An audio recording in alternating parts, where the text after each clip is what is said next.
Ndayishimiye yafunze imipaka y'u Burundi n'u Rwanda, ingaruka nyinshi zigira ku baturage.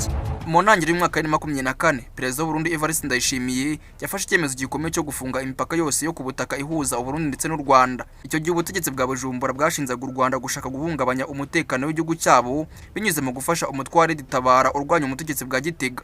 Ariko u Rwanda rwahakanye ibyo birego ruvuga yuko nta shingiro bifite. Kuva icyo gihe umubano w'ibihugu byombi watangiye kugenda uzamo agatotsi, cyane cyane ku bijyanye n'ubuhahirane n'imigenderanire y'abaturage. Icyakora nubwo iki cyemezo cyafashwe ku rwego rwa politiki, ingaruka nyinshi zacyo zagaragaye cyane ku baturage basanzwe, cyane cyane abatuye hafi y'imipaka ihuza ibihugu byombi. Abaturage mu bice by'amajyaruguru y'u Burundi, cyane cyane muri komine Nyamurenza, Bugabira, Ntega na Busoni, bavuga yuko imibereho yabo yahungabanye cyane kuva ubwo Ndayishimiye afashe icyemezo cyo gufunga iyo mipaka. Abaturage bari basanzwe bambuka umupaka bajya mu Rwanda gucuruza cyangwa se gukora imirimo ifasha kubona amafaranga. Bamwe mu bacuruzi bavuga yuko mbere yuko imipaka ifungwa bajyaga mu Rwanda bakagurisha inkoko, bakagurana ibindi bicuruzwa nk'imyenda ya caguwa, maze bakazana bakayicururiza iwabo. Nyuma yo gufunga rero imipaka byose bihagarara, bigira ingaruka ku mibereho yabo ya buri munsi. Si ubucuruzi kandi gusa bwahagaze, hari n'abandi baturage bajyaga mu Rwanda gukora imirimo itandukanye, cyane cyane y'ubuhinzi, bakishyurwa amafaranga abafasha gutunga imiryango yabo.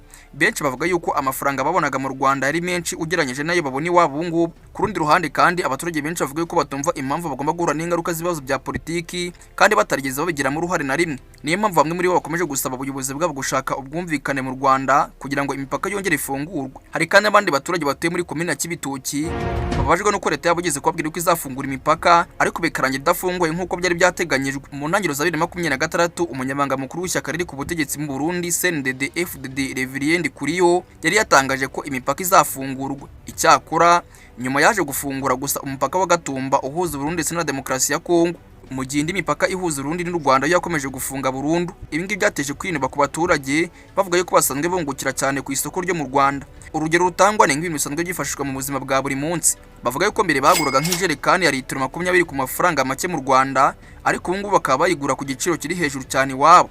Ibi ngibi byose byatumye abaturage benshi basaba ko habaho ibiganiro hagati y'ibihugu byombi kugira ngo imihahirane ndetse n'ubugenderane bisukure nk'uko byari bimeze mbere. Nubwo mu mwaka wa 2025 habaye ibiganiro hagati y'intumwa z'ibihugu byombi bigamije gushaka ibisubizo kuri aya makimbirane, kugeza ubu ngubu imipaka rwose iracyakomeje gufunga.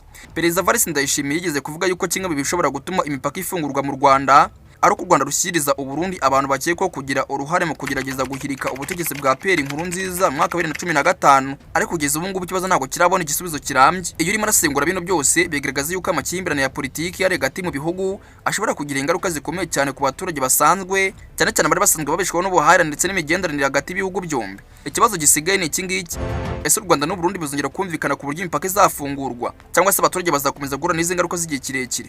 Reka tubihanga amaso. Nkora subscribe nimba rugambikize kuri iyi sheni. Ngenda cyari Obi Nangini, Obi Time News. Obi Time News.